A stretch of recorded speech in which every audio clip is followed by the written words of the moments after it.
terminus in the center, Entering one of the which main is avenues called of the the center. Avenue of the Queen Sophia. Queen Sophia. Here there are many museums. The Museum of War, which you can see to the left. Next to it, the Byzantine Museum. To the right, a little bit farther on. I will show everything. It's the Cycladic Museum. Cyclades, it's a group of Greek islands in the Aegean Sea. Mykonos, Santorini belong to this group of islands. And there, in prehistoric times, in the 3000 BC, we had a civilization, and the most representative thing of this civilization were some little statues made out of marble, which were called idolia. And there in this museum they have a very big collection of these little statues, and generally speaking fragments of this civilization. I don't know, something is going on with an embassy here. You see, someone, a diplomat came. What did they use those statues for? Were they, was it like, The statues, those little statues that I'm telling you of the prehistoric times of the Cycladic civilization, were found as funeral gifts in tombs. oh, okay. And there are different theories, because we don't have written information to know what was the use of those statues. There is one theory that they were just toys escorting the dead in the other life. Look, this is the museum to the right. This beautiful building of the classical revival style. Wow. Another theory is that they were representations of the goddess Earth, because at that time it was to worship the goddess Earth. And another theory is that they were depictions of the faithful, of the dead. So we don't know exactly, as I'm telling you. The archaeologists, because there are no written information, they can create theories. Now you will see another museum, the Museum Benaki, to the right, which here to the right, this beautiful building of the classical revival style. And just next to it, it's just behind this museum is the main square of Kolonaki area.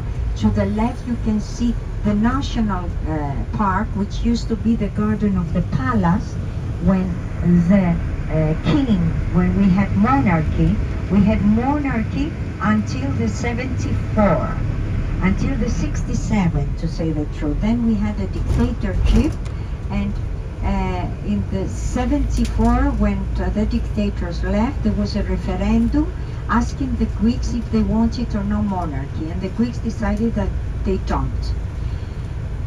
What's on the left? Right here on the To left. the left, it's the ex-palace of the first king of Greece, of the king Otto and the Queen Amalia. In our days, here it's the parliament. Okay. So we took pictures of them up above. Now you see one of the sides. We came that way in order to avoid traffic. Afterwards, you will see the front, the facade of this building. And in front of us, you can see the Grand Bretagne, one of the most sophisticated hotels, one of the most luxurious hotels in the world. In the world? Yes. All the celebrities, kings, queens, they come, they settle here. They overnight here when they visit Athens. What year did the monarchy get taken away? 74. What, 1974. Remember that the Greek independence from the Ottomans is in the 1829. Diplomatic building. So we didn't share the same historical evolution as the rest of Europe. To the left you can see the heart of Athens, Constitution Square, Syntagma Square. And now you will see one of the main avenues of Athens, University Avenue, Panepistemio as we call it in Greece. You will see beautiful buildings of the classical revival style, as I've told you, which is the creation of many different architects, romantic ones, who came from Europe with enthusiasm to help in the reconstruction of the city where democracy was born in the centuries BC.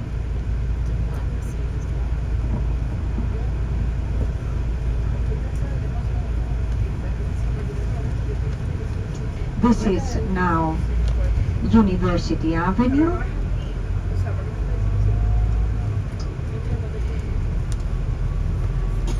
You see on both sides buildings of the classical revival style, really quite different.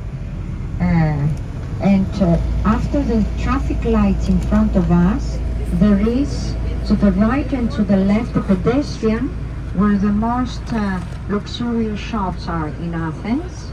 And also to the left you can see a sort of mall called Attica. To the right you will see now the Museum of Coins, this building here, which used to be the house of Schliemann, the German who discovered Mycenae and Troy, two cities mentioned by the poet Homer when he speaks about the War of Troy. You will see also after the traffic lights here to the right the Catholic Church, and next to it the eye hospital, the ophthalmological hospital. And after this building to the right always you will see a complex of buildings which were the first University of Athens after the Greek independence. In our days here we have only the Academy, which is the first building, which is considered as one of the most beautiful buildings of the classical revival in the world. It was done by one of the masters of the classical revival called Schiller. And the statues you see on the top of the Ionic style columns are of Athena, the goddess Athena, and of Apollo. Apollo was the god of music, of harmony and philosophy. Now in our days in this building we have it's the meeting point of all the artists, scientists, intellectuals which were rewarded by the Greek state. The building in the middle, it's the secretary of the university where they make the ceremony to give the diplomas to the students who finish their study. And the last building of the complex it used to be the National Library. Now they keep here only the archives. This building with the very impressive staircases, it's the library, the ex-library. And you see the classical revival style buildings keep on, like here to the left, but it's completely different than what we have seen before. Or here, as we turn to the right, you see another style, because we are talking about many architects.